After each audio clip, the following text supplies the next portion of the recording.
हम लोग जब स्कूल में पढ़ते थे तो इतिहास की किताब में पढ़ाया जाता था कि 28 दिसंबर को 1885 में, उस समय बंबई कहा जाता था, बंबई में 72 डेलीगेट्स आए थे पहला पार्टी अधिवेशन में।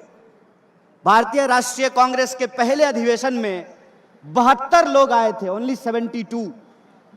और इसी शहर से भारतीय राष्ट्रीय कांग्रेस इस देश के इतिहास में अपना योगदान शुरू की।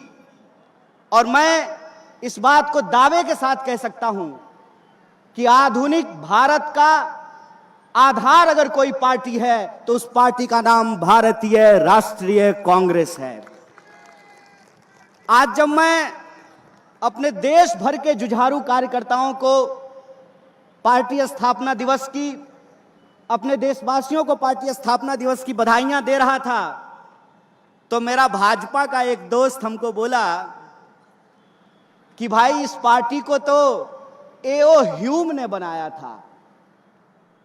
हमने कहा सुनो ना, तुम्हारे घर में जो बल्ब जलता है ना, उसको भी किसी अंग्रेज बनाया है, फोड़ के फेंक दो उसको।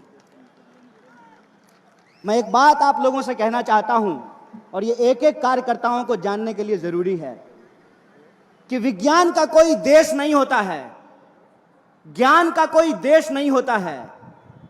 विज्ञान और देश सार्वभौमिक होता है, वर्ल्ड वाइड होता है, इस बात को याद रखिएगा।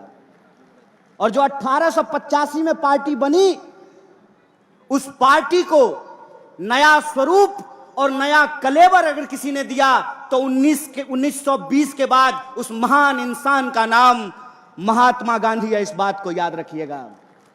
और आज हम जिस भारतीय राष्ट्रीय कांग्रेस का झंडा बुलंद कर रहे हैं, जिसके बारे में हमारे युवा आमदार जीशान ने कहा, वो भारतीय राष्ट्रीय कांग्रेस महात्मा गांधी के विचारों पर चलने वाली कांग्रेस है, जो कहते थे रघुपति राघव राजा राम, पतित पावन सीताराम, ईश्वर अल्लाह तेरो नाम, सबको सन्मति दे भगवान।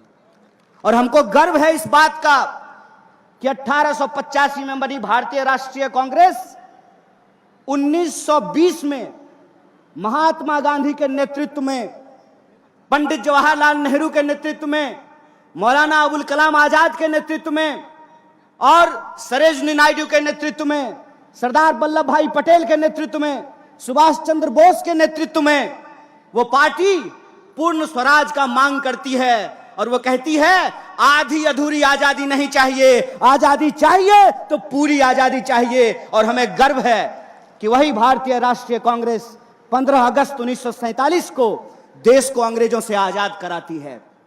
और देश जब अंग्रेजों से आजाद हुआ, पूरा देश जब आजादी का जश्न मना रहा था, उस जश्न के साथ इस देश के लोग रो रहे थे, इस बात को भी याद रखिएगा। इस देश के लोग रो रहे थे क्योंकि उस वक्त भी वही राजनीति हुई जिस राजनीति को हम 2014 से इस देश में देख रहे हैं। वही राजनीति हुई जो 2014 से आपके व्हाट्सएप पे आ रहा है। एक तरफ मुस्लिम लीग थी और मुस्लिम लीग के नेताओं ने कहा कि दो अलग अलग धर्म के लोग इस देश में एक साथ नहीं रह सकते हैं। दूसरी तरफ हिंदू महासभा थी जिसने कहा कि दो अलग अलग धर्म के लोग साथ में नहीं रह सकते हैं। लेकिन इतिहास याद रखिएगा, बड़े शर्म की बात है कि हिंदू महासभा और मुस्लिम लीग साथ में मिलकर के सरकार बना ली थी, इस बात को याद रखिएगा। यह बात आज जब हम पार्टी की स्थापना दिवस मना रहे हैं तो एक एक कार्यकर्ताओं को याद रखने की जरूरत है कि जो आजादी 15 अगस्त 1947 को इस देश को भारतीय राष्ट्रीय कांग्रेस ने दिलाया है, उस आजादी को अगर कोई बचा सकता है, जिस सपने को महात्मा गांधी ने इस देश में देखा है, उस सपने को अगर कोई बचा सकता है तो उस पार्टी का नाम भारतीय राष्ट्रीय कांग्रेस है और उस नेता का नाम राहुल गांधी है। इस बात को याद रखिएगा। इस बात को याद रखिएगा, जब मैं छोटा था तो मैं अपनी दादी से सवाल पूछता था कि दादी ये बताओ, देश जब अंग्रेजों के खिलाफ लड़ रहा था तो दादाजी क्या कर रहे थे? तो मेरी दादी कहती थी, बेटा गरीब लोगों के लिए रोजी रोटी प्राप्त करना आजादी प्राप्त करने से कम नहीं होता है, इस बात को याद रखना। जो साधारण लोग होते हैं अपने रोजी रोटी के लिए संघर्ष कर रहे होते हैं,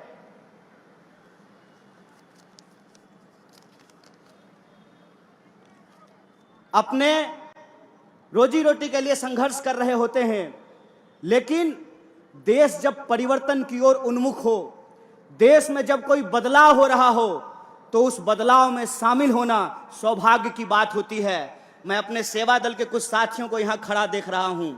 आप लोग भारत जोड़ो यात्रा में शामिल हुए हैं। यह सिर्फ वर्तमान की बात नहीं है, यह इतिहास है और यह इस देश का भविष्य तय करने वाला है। इस बात को याद रखिएगा।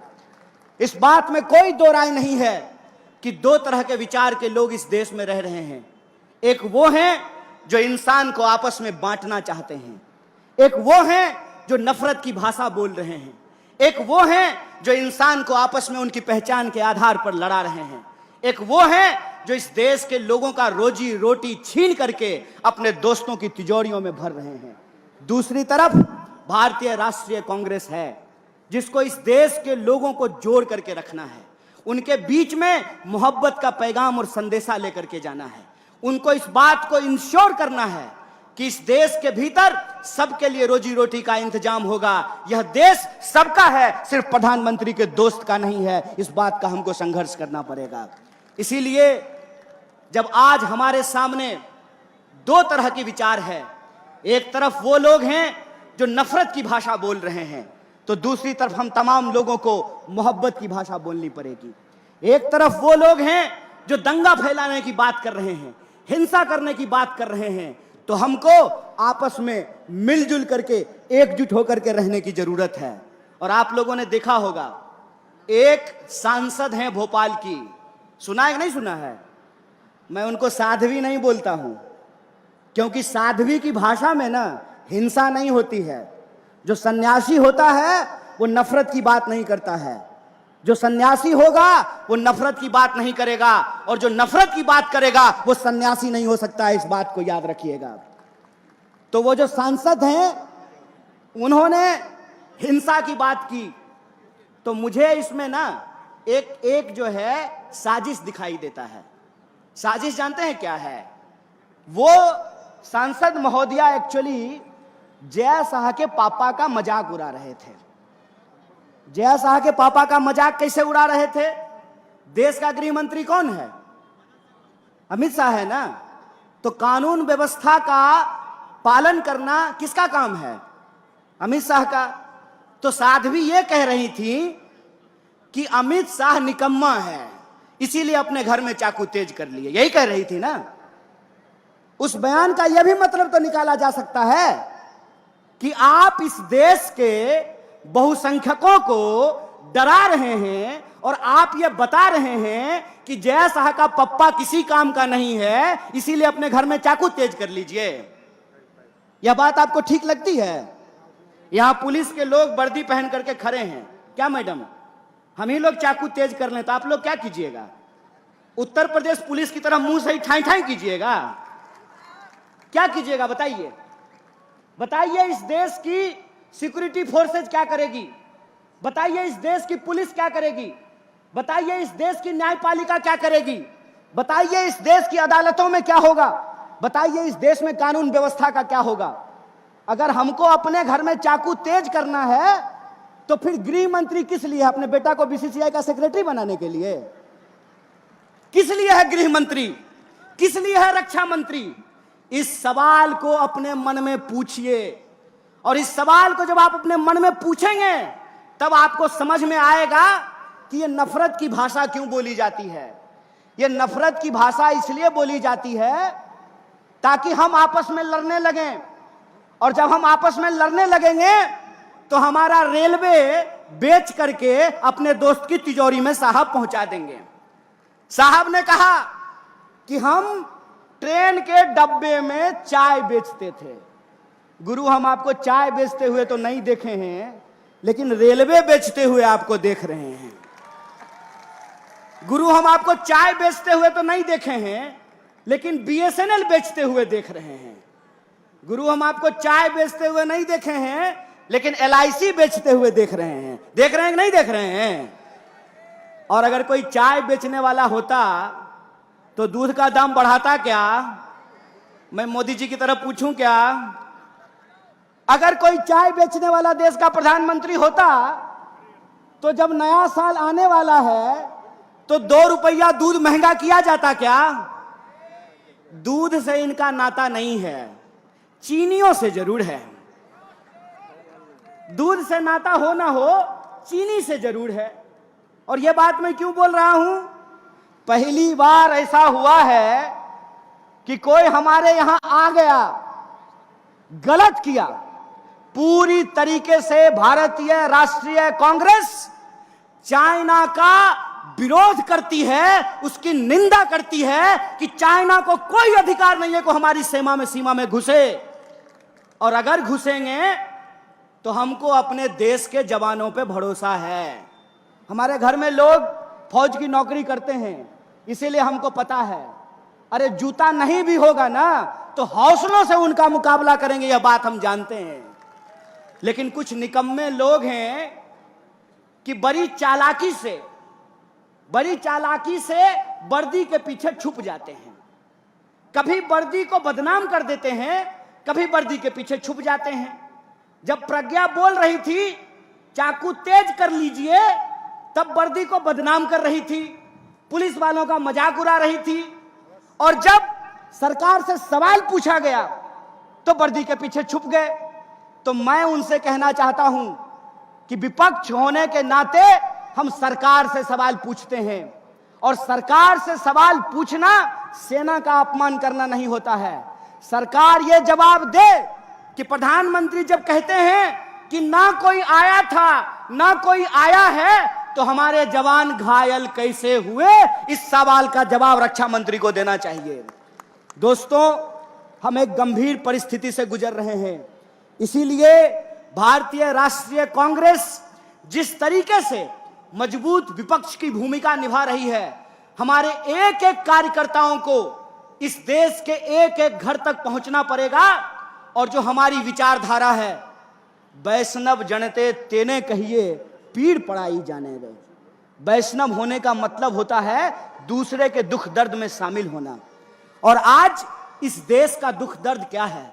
दुख दर्द यह है कि GST और नोटबंदी के चलते इस देश के व्यापार को तबाह कर दिया गया है। दुख दर्द यह है कि 100 में से 45 लोग बेरोजगार होकर के घूम रहे हैं।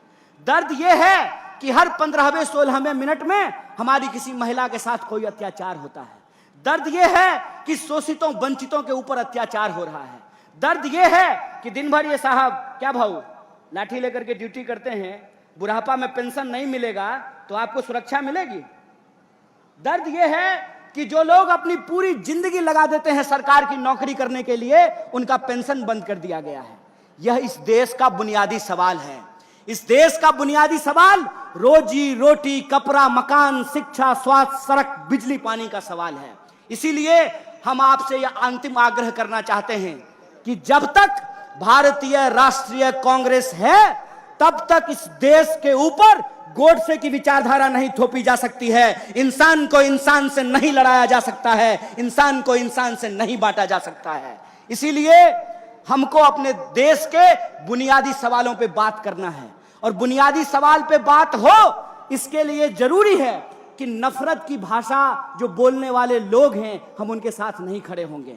समाज को जो बांटने वाले लोग हैं, हम उनके साथ नहीं खड़े होंगे। इसीलिए हम आपसे आग्रह करते हैं कि व्हाट्सएप मैसेज पे मत जाइए। टीवी जो आपको दिन रात दिखाता है, उस पे भरोसा मत कीजिए। सच्चाई ये है कि सरकार कुछ भी भाषण दे दे, महंगाई से इस देश की अर्थव्यवस्था की कमर टूट रही है। सच्चाई यह है कि नौकरियों के नहीं चलते, अकेले रेलवे में 2.5 लाख पोस्ट खाली है। नौकरियों में भर्तियां नहीं होने के चलते नौजवानों के सपने टूट रहे हैं। GST और नोटबंदी के चलते व्यापारियों की कमर टूट रही है। यह जो देश का सपना टूट रहा है, उस टूटे हुए सपने को जोड़ने का नाम है भारत जोड़ो यात्रा है। इस बात को याद रखिएगा। और यह भारत जोड़ो यात्रा अपने मुहिम में सफल होगा जब हम भारतीय राष्ट्रीय कांग्रेस के एक एक कार्यकर्ता जो भारतीय राष्ट्रीय कांग्रेस ने हमको आजादी दिलाई है, उस आजादी को बचाने के लिए संघर्षरत रहेंगे। हमको ये याद रखना पड़ेगा कि डॉक्टर बाबा साहब भीमराव अंबेडकर ने हमको बराबरी का संविधान दिया है, और यह जो बराबरी का संविधान है, जब तक यह संविधान जिंदा रहेगा तब तक हिंदू और मुसलमान को आपस में कोई लड़ा नहीं सकता है, इस देश को कोई मिटा नहीं सकता। इस बात को याद रखिएगा। इसीलिए संविधान की रक्षा करने के लिए भारतीय राष्ट्रीय कांग्रेस के विचारों को जनता के बीच में लेकर जाने के लिए, और जनता के जो सवाल हैं, रोजी रोटी कपड़ा मकान का सवाल, उस पर ईमानदारी से लड़ने के लिए मैं आप तमाम लोगों को बधाई देता हूं, शुक्रिया देता हूं। और एक बार फिर से आप सब लोग पार्टी स्थापना दिवस में शामिल हुए, इसके लिए आपका बहुत बहुत धन्यवाद करके अपनी बात को खत्म करूंगा। शुक्रिया। इनकलाब जिंदाबाद। जय हिंद, जय महाराष्ट्र।